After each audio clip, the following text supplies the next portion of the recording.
am so excited you're here today because I'll be talking about all the books I ended up reading in December. That feels like forever ago. I'm gonna do this pretty quickly because I'm on a bit of a time crunch at the moment. So first of all, I want to talk about the Read What You Own challenge and where I'm at for that challenge. So I did do an update in my November wrap up, but I lost all of my audio for that, so that didn't happen. But I'm at 41 books right now. I am counting DNFs, and I'll talk about a lot of my DNFs for an unhaul. I typically read 30 to 50% of a book before I DNF it. And I've had a lot of DNFs, so yeah, that's where I'm at with that. So let's get right into the wrap up. So starting off with The Reformatory by Tana Ann Reid-Dew. I read this at the beginning of December and I absolutely loved it. I talk about this in my best books of 2023. It is like a historical horror book. I've heard people say this moves slow for them.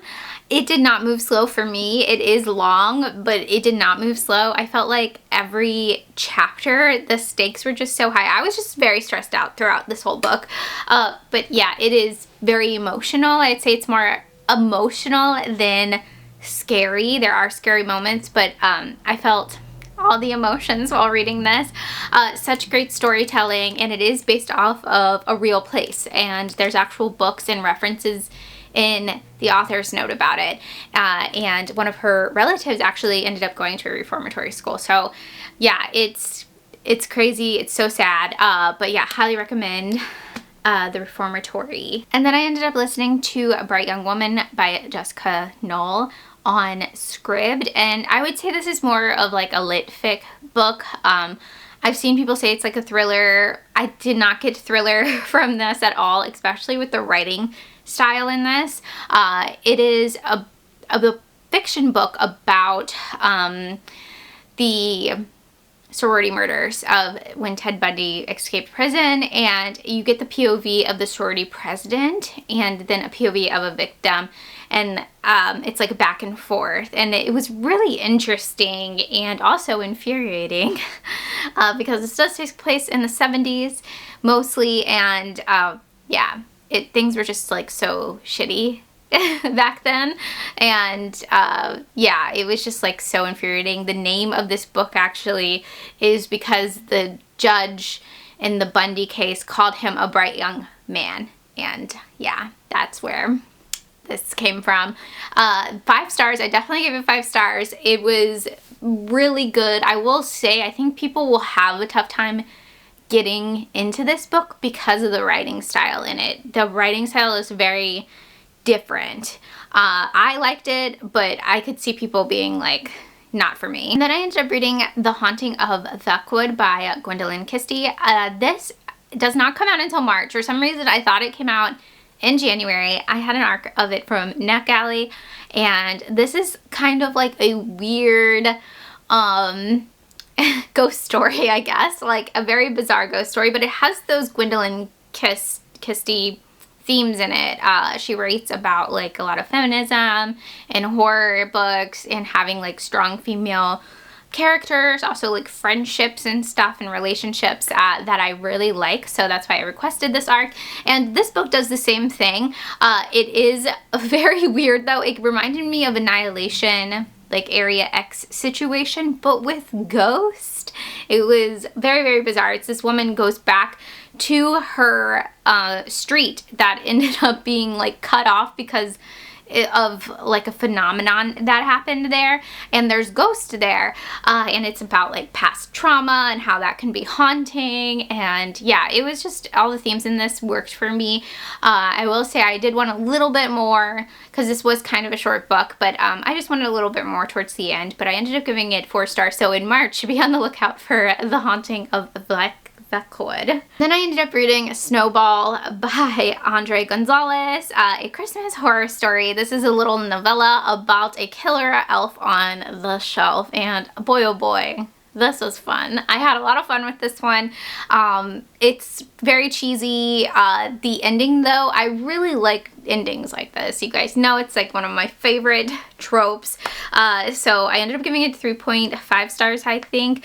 Just a fun time and to kind of take the edge off of all the serious books I was reading in December. Another arc I ended up reading was Everything is Temporary by John Cone. This was a story within a story, and I kept getting confused while reading it, and you know, that's probably me because I got like 2 brain cells left at the end of the year.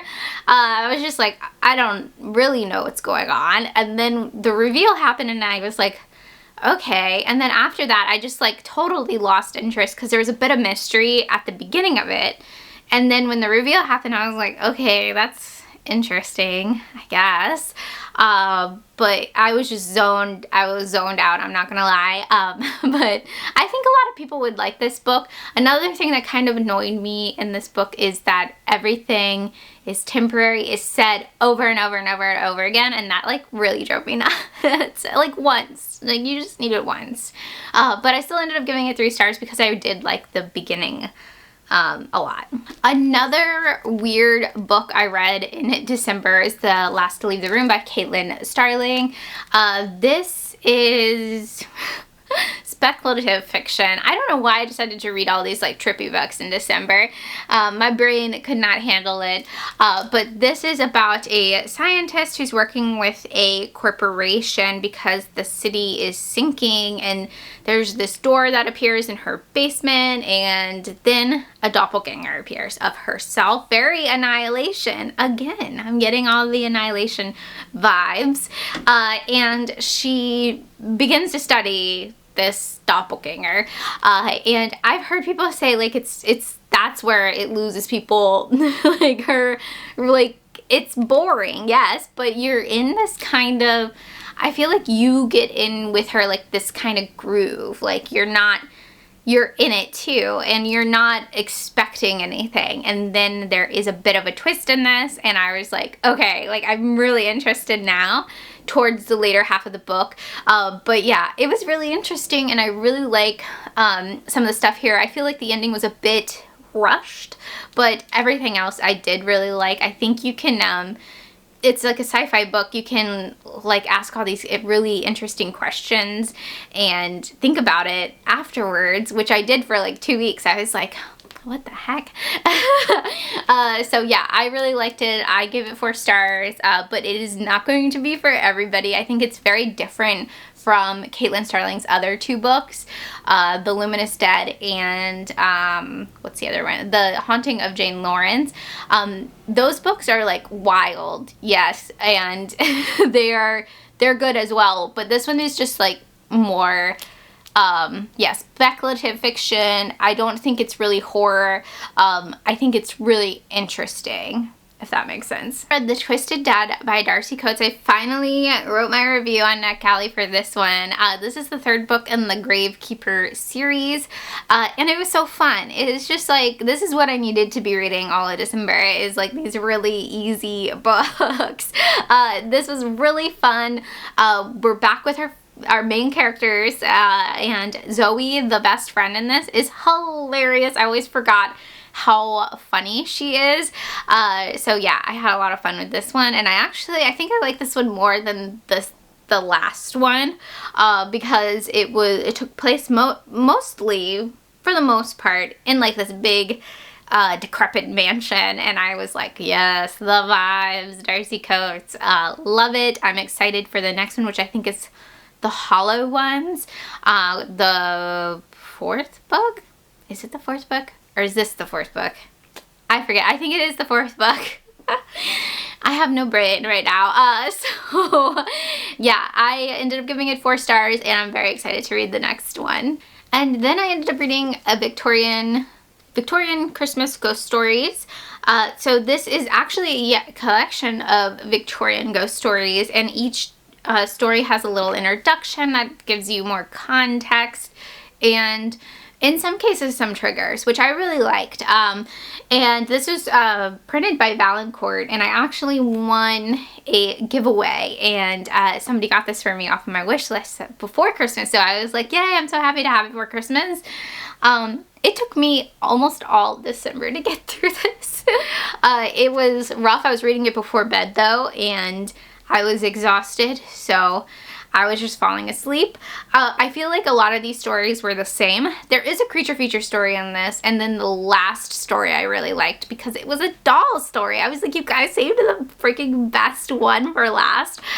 So yeah, I did like some stories in this, but overall I was like nodding off. I'm gonna be honest. But I ended up giving it 3 stars, and I think if you really like Gothic literature and stuff and you're used to reading Victorian stuff, you'll definitely like it. The next book I ended up reading in December was another ARC, and that is What Feast at Night by T. Kingfisher. This is book 2 in the Sworn Soldier series. This is the second book from What Moves the Dead, and it does pick up pretty much right after that, with Alex, Miss Potts, Agus? I always forget the other friend's name.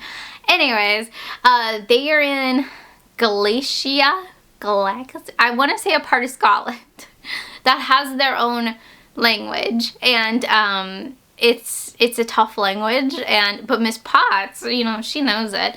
But basically these people are having really crazy dreams, and it's a lot of imagery of the Gothic photo of like the demon on the dude's chest, and then the horse. If you could tell from this cover, so the horse on the cover, it kind of reminds me of the picture. I'm gonna try to do side by side here so I don't sound super crazy, but there's also like a crazy horse peeping through the curtains of that painting.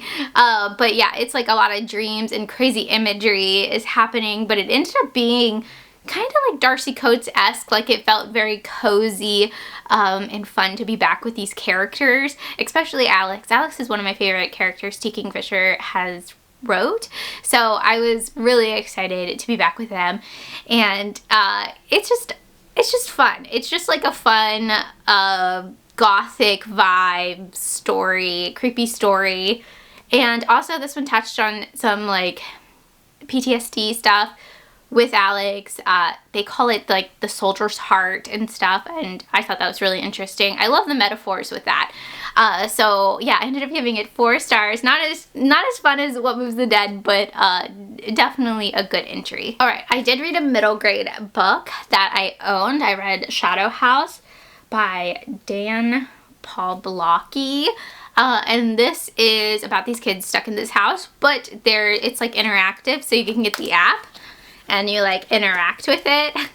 I did this at the beginning of the month, and I actually don't really remember anything else, but other than that, I had fun with it, and I think I'm giving it 4 stars just for the heck of it because I had so much fun with it. Then I listened to a mystery over Christmas, Scorched Grace by Margaret Daddy. This is part of a series, the beginning of a series of a nun with a past, and she's in New Orleans, and well, she's not a nun yet. She's about to take her vows or whatever, and there's an arsonist on the loose, and they're killing people. Very dark. I wasn't expecting this to be so dark and like gritty. I mean, I liked it. I think I liked it more because of that, because you go into mysteries usually being like, okay, this is gonna be like fun. No, this is incredibly dark and sad. But I really liked it. So I'm giving it 4 stars, and I will probably pick up the second book in the series. One of the last books I ended up reading in December was Small Horrors by Darcy Coates. This is 50 short stories in here, rapid fire. This was so fun to read during Christmas because it was scary. Some of these were really scary. I was working alone and I was listening to this on Scribd, and I was like, oh my gosh, like, did I hear something, you know? So I got freaked out. I don't usually get freaked out like that, but it was fun. There is a mannequin story in this that was one of my favorites. There's a couple favorites in it, but it was like a short story collection. But I did really like it and enjoy it more than I thought I would, so I ended up giving it 4 stars. Those were some of my December reads. Let me know some of your favorite reads you read in December or in 2023. You guys know I'm always looking for suggestions. And I hope you guys have a fantastic day. Bye!